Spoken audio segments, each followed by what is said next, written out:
Адамдармен алғаш кездескенде өзің туралы көп айтпа, сырларыңды жайып салма. Басқалардың айтқанын жүрегіңе тіке қабылдама. Өзіңнен басқа сен туралы ешкім көп ойламайды. Саған келіп біреуді жамандайтын адам сені де жамандайды. Проблема туындады ма? Адаммен ашық айтып сөйлес. Осы проблема талай отбасының шырқын бұзды. Киіміңе мән бер, таза, ұқыпты болсын. Көңілің басқа адамдарда емес, өзіңде болсын, бақытты боласың. Өзіңмен күресу, өзіңнен бас тарту, өзіңе қарсы болу түк пайдасы жоқ мінез бұзылыстары. Жалғыз қалғанда ойларыңа мән бер. Достарыңмен отырғанда сөздеріңе мән бер. Басыңа уайым келгенде эмоцияларыңа мән бер. Жағдайың жақсарғанда нәпсіңе мән бер. Өз пікіріңді қорға, бірақ басқалардың пікірлерін де қабылдап үйрен. Өзіңе сенімді, асықпай және сенімді сөйле. Сөйлеп жатқан адамның сөзін бөлме. Жаман ойларға миыңды басқаруға жол берме. Шаршап тұрған адам шындықты айтады. Сәттілік туралы ойлау миыңызды жақсы сезіммен қорытады. Армандауды тоқтатпа. Сын ауыр болса, кемшіліктерден арыласың. Сын әділ болса, ауруыңнан жазыласың. Сыннан еш пайда жоқ. Ол адамды ақталу мақсатында өз-өзін қорғауға мәжбүрлейді. Сын айту қауіпті. Өйткені адамның намысына тиеді. Жеке басына қатысты айтылған пікірлер ашуын, өкпе ренішін тудырады. Егер сіз сынды тыңдағыңыз келмесе, жаңа ештеңе жасамаңыз.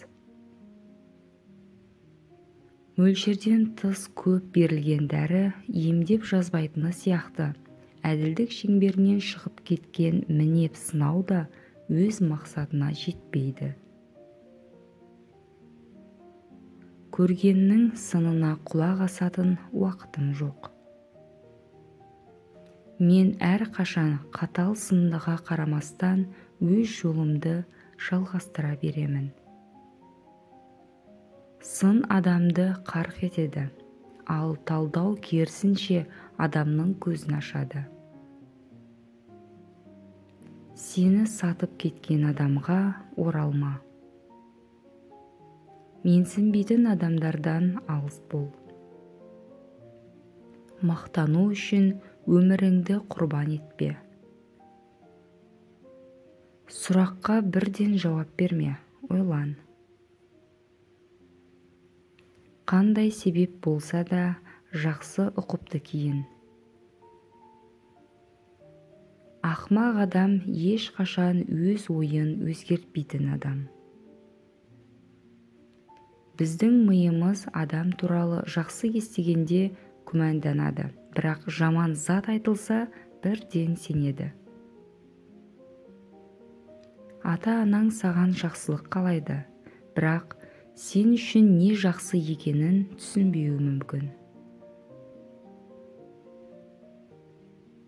Проблемаларыңмен бөліскен адамдардың 80%-на бәрібір, ал қалған 10%-ы сол проблемаңның барына қуанып жүр.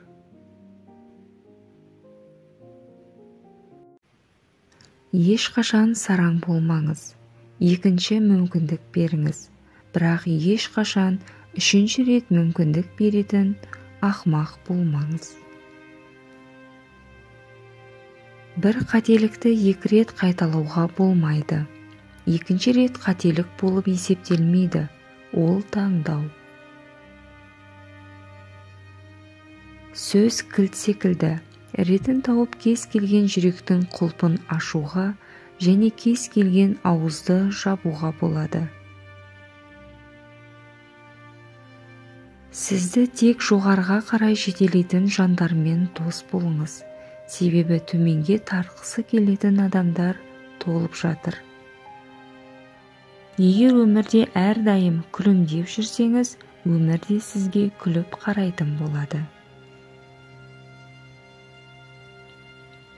Өзіңіздегі өзгерісті байқау үшін еш нәрсе өзгермеген жерге барған дұрыс шығар. Дұрыс жолға түсу үшін алдымен адасып көру керек. Басыңызға түскен барлық ауыртпашылықтардың салдарынан шыдай алмай кететін кездер болады. Бірақ ешқашан шегінбеңіз, берілмеңіз. Өйткені дәл осы кезде тағдырыңыз күрт өзгеріп кетуі мүмкін. Қолдағы барыңызды бағалай білуіңіз керек. Әйтпесе ертең одан да айырылатын күн туады.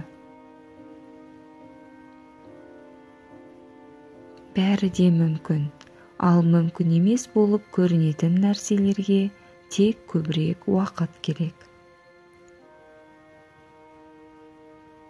Біреулерге ашуланған әр минутыңызда сіз енді ешқашан оралмайтын 60 секунд бақыттан айырыласыз. Ең бастысы өзіңізге өзіңіз өтірік айтпаңыз. Ең үлкен қиындық күту. Адамдарға әрдайым ақыл кеңес керек емес, кейде көмек көрсететін қол мен барлығын түсінетін жүрек керек. Бүгін уақытыңыз жоқ, ертең күшіңіз қалмайды, ал арғы күні өзіңіз болмайсыз. Сондықтан еш нәрсені кейінге қалдырмаңыз. Адамдар не ойласа оны ойласын. Ең бастысы сіз өз жолыңызбен жүріңіз. Жауапкершілік пен шынайылық ең қымбат қасиет. Оны арзан адамдардан күтудің қажеті жоқ. Шындықты бетке айта алатын адамдар ғана зор құрметке лайық. Ортаға өнеріңмен емес, мінезіңмен сиясың. Біз бұл өмірге қонақпыз. Бір күні біз ешқашан оянбайтын күн келеді. Сондықтан әрбір сәттің қадірін біл. Ой да көп, уайым да көп ойлай берсең. Ой да жоқ, уайым да жоқ, ойнай берсең. Өз ойыңның дұрыстығына сеніміңді адамның сөзі анық болады. Тойған қарын ойға бөгет бола береді. Адамдардан немесе әртүрлі жағдаяттардан қашып құтылуың мүмкін, бірақ өз ойларың мен сезімдеріңнен ешқашан қашып құтыла алмайсың. Өз ойларыңызға мұқият болыңыз. Кез келген іс ойдан басталады. Бір нәрсені бастау үшін ұлы адам болу міндетті емес, бірақ ұлы болғыңыз келсе, бастау сіздің парызыңыз. Өзгелердің пікірі сіз үшін шындыққа айналмауы тиіс.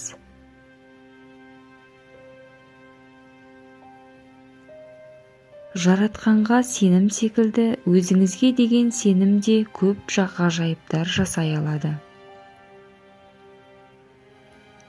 Бойымыздағы сенімділік өзгелерге де сеніммен қарауға көмектеседі. Өзіңіздің бірегей екеніңізді мойындаған кезде, өзгелердің бұл ойыңызбен келіспеске амалы болмайды.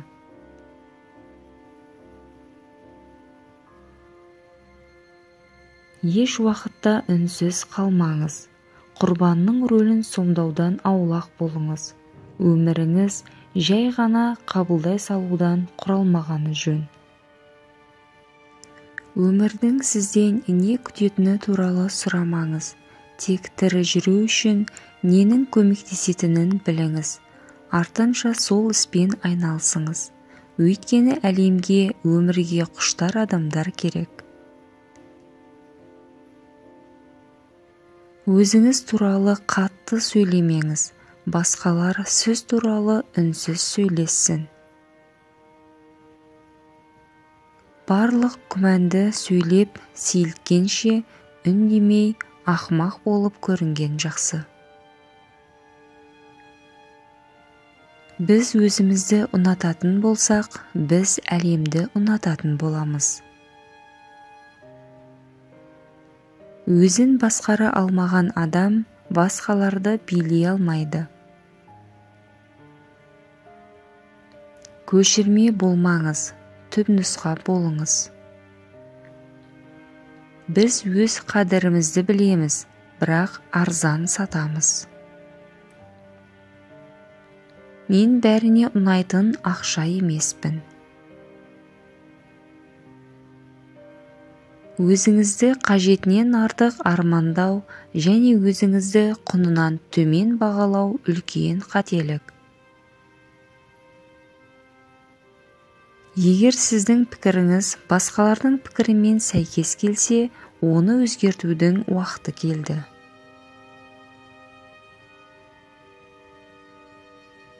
Кейбір жеке ойлар біздің жүрегімізде қатты әсер етеді. Көбінесе адамдарға үлкен қиындықтың қасында үлкен шындық жатқан сияқты көрінеді.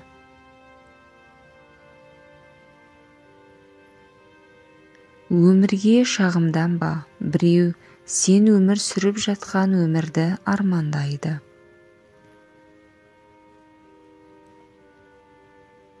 Саған сенетін адамға ешқашан өтірік айтпа. Саған өтірік айтқан адамға ешқашан сенбе.